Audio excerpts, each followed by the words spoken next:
Hello बच्चों, good morning.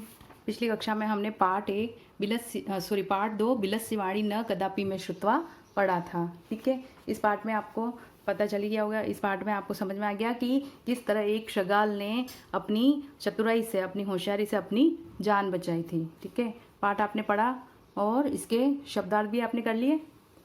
नहीं किए तो कर लीजिए। और अब हम इसके प्रश्न उत्तर करने वाले। पहला प्रश्न है उच्चारणम कुरुत। ठीक है, इन सब शब्दों का उच्चारण करना है। ये अगर हम कक्षा में होते तो ये उच्चारण हम क्लास में करते, लेकिन आप अभी घर पे हैं तो ये उच्चारण प्लीज कीजिए।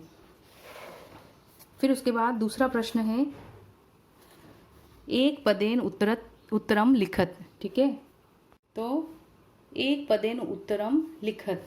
ठीक है, तो पहला प्रश्न है सिंहस्य नाम किम।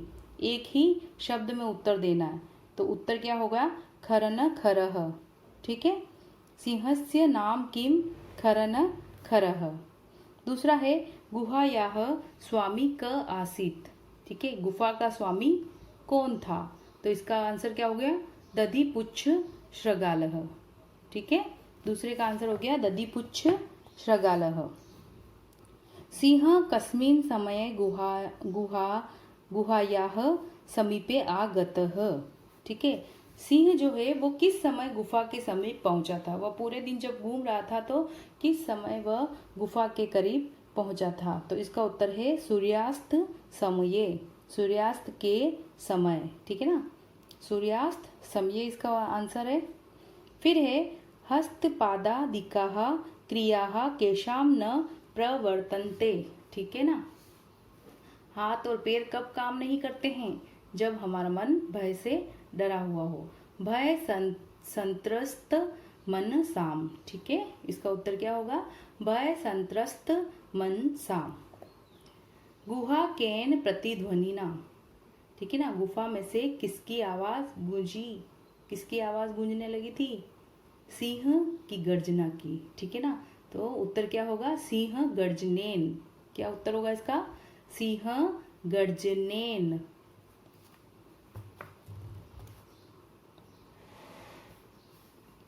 फिर है पूर्ण वाक्यन उत्तरत। तो ये पहला दूसरा प्रश्न आपको समझ में आ गया। इसमें संस्कृत में ये एक प्रश्न लिखने हैं, फिर उनके एक शब्द में उत्तर देने हैं। केवल प्रश्न लिखो और एक शब्द में उत्तर दीजिए। फिर दूसरा है पूर्ण वाक्यन उत्तरत। अब इसमें आपको क्या करना? पूरे वाक्य में उत्तर देना है। खरन खरह कुत्र प्रतिवस्ति स्म। खरन खर जो है वो कहाँ रहता था? ठीक है, तो इसका उत्तर क्या होगा? खरन खरह वने प्रतिवस्ति स्म। ठीक है, कुत्र की जगह क्या आ जाएगा? वने। बाकी लाइन यूं की यूं आ जाएगी। ठीक है, खरन खरह वने प्रतिवस्ति स्म। महतीम गुहाम दृष्टवा सिंह किम अचिंत्यत। बड़ी सी गुफा को देखकर सिंह ने क्या सोचा? ठीक है, तो इसका क्या होता? उत्तर है महतीम गुहाम दृष्टवा सिंह अचिंत्यत। ठीक है ना, बड़ी सी गुफा को देखकर सिंह ने सोचा नूनम एतस्या गुहायाम रात्रो को अपि जीव आगच्छति। ठीक है, आपके पीछे पाठ में लाइन दी हुई है। ठीक है, आप वहां से देख के लिखिए महतीम गुफा दृष्टवा सिंह अचिंत्यत नूनम एतस्या गुहायाम रात्रो को अपि जीव आगच्छति। ये देखिए यहाँ दिखा एका महती गुहा दृष्टवा स अचिंत्यत। ठीक है ना, तो ये लाइन हमने प्रश्न में से यूं की उतार ली है, सिंह अचिंत्यत। ठीक है, ए नूनम एतस्याम गुहायाम रात्रो को अपि जीव आगच्छति, तो ये इसका आंसर हो जाएगा। ठीक है, आगे वाली ये लाइन प्रश्न में से क्यों उतारनी है और फिर इसके बाद ये उत्तर हो जाएगा। फिर प्रश्न है ग वाला प्रश्न है श्रगालः किम अचिंत्यत। श्रगाल ने क्या सोचा? फिर इसका उत्तर है श्रगालः अचिंत्यत अहो विनष्टो अस्मि नूनम अस्मिन् बिले सिंह अस्ति तर्कयामि तत् किम करवाणि। ठीक है, फिर प्रश्न है ग वाला प्रश्न है श्रगालः कुत्र पलायितः। श्रगाल कहाँ भाग गया? तो इसका उत्तर है श्रगालः ततः दूरम पलायितः। श्रगाल जो है वह दूर भाग गया, तो उत्तर क्या बना? श्रगालः ततः दूरम पलायितः। फिर है गुहा समीप आगत्य श्रगालः किम पश्यति। गुफा के समीप पहुंचकर श्रगाल ने क्या देखा? तो इसका उत्तर है गुहा समीप आगत्य श्रगालः गुहायाम प्रविष्टा सिंह पद पद्धति पश्यति। ठीक है, गुफा के समीप पहुंचकर शगाल ने गुफा में जाते हुए सिंह के पैरों के निशान देखे। ठीक है, फिर प्रश्न है क शोभते, कौन शोभा पाता है? इसका उत्तर है यह अनागतम दुखस्य प्रतिकारम कुरुते सह शोभते। यह अनागतम दुखस्य प्रतिकारम कुरुते सह शोभते। ठीक है ना, जो आए हुए दुख का प्रतिकार करता है वह शोभा पाता है। तो उत्तर ये लिख लीजिए। ठीक है ना, यहाँ तक लिख लीजिए। फिर चौथा प्रश्न है रेखांकित पदानी आधृत्य प्रश्न निर्माणम कुरुत। ये जो रेखांकित पद दिए हुए हैं, शब्द दिए हैं, इन शब्दों को देखकर इसके प्रश्न का निर्माण करना है।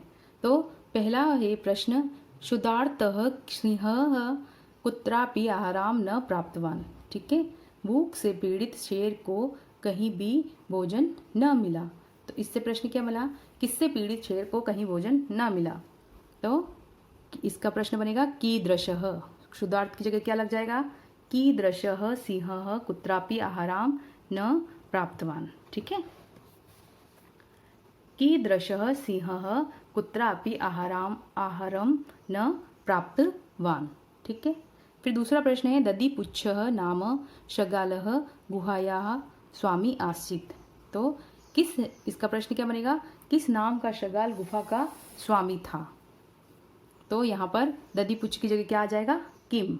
ठीक है, फिर तीसरा प्रश्न है एषा गुहा स्वामिनः सदा आह्वान करोति। तो यह गुफा अपने स्वामी को सदा ऐसे ही बुलाती होगी। तो स्वामी को बुलाती होगी, तो प्रश्न क्या बनेगा, ऐसा गुहा कान सदा आह्वानम करोति। यह गुफा जो है सदा किसको बुलाती होगी? तो यहाँ पर क्या आ जाएगा, कान आ जाएगा। पहले प्रश्न में कीदृशः आएगा, दूसरे में किम आएगा, तीसरे में कान आएगा। भय संत्रस्त मनसाम हस्तपदा पादादिकाः क्रियाः न प्रवन्त। ठीक है, भय से त्रास्त जो है हाथ और पैर काम नहीं करते हैं। तो प्रश्न क्या बनेगा, हस्त पादादिका है। तो इसकी जगह प्रश्न क्या बनेगा, भय से संत्राप्त मन वाले के क्या काम नहीं करते हैं? तो इसकी जगह हस्त पादादिका की जगह आ जाएगा काहा। ठीक है, क्या आ जाएगा, काहा। भय संत्रस्त मनसाम काहा क्रियाः न प्रवन्तते। फिर प्रश्न है आह्वानेन शगालः बिले प्रविश्य सिंहस्य भोज्यं भविष्यति। ठीक है, आह्वानेन शगालः बिले प्रविश्य सिंहस्य भोज्यं भविष्यति। आह्वान करने पर अगर शगाल बिल में प्रवेश कर जाता तो वह अवश्य सिंह का भोजन बन जाता। तो यहाँ प्रश्न क्या बनेगा, बिले, यानी कि आह्वान करने पर शगाल कहाँ प्रवेश कर लेता तो सिंह का भोजन बन जाता। तो यहाँ पर बिले की जगह क्या आ जाएगा, कुत्र। ठीक है ना, क्या आ जाएगा, कुत्र। आह्वानेन शगालः कुत्र प्रविश्य सिंहस्य भोज्यं भविष्यति। आह्वान करने पर शगाल कहाँ प्रवेश करता तो शेर का भोजन बन जाता। तो बच्चों, प्रश्न संख्या 4 तक जो प्रश्न मैंने आपको समझाए हैं वे आप कॉपी में कर लीजिए। आगे के प्रश्न जो है प्रश्न संख्या 5, 6 और 7 ये मैं अगली कक्षा में बताऊंगी। ठीक है ना, ये हम कल करेंगे। तो प्रश्न संख्या 4 तक आप ये कॉपी में ज़रूर कर लीजिए।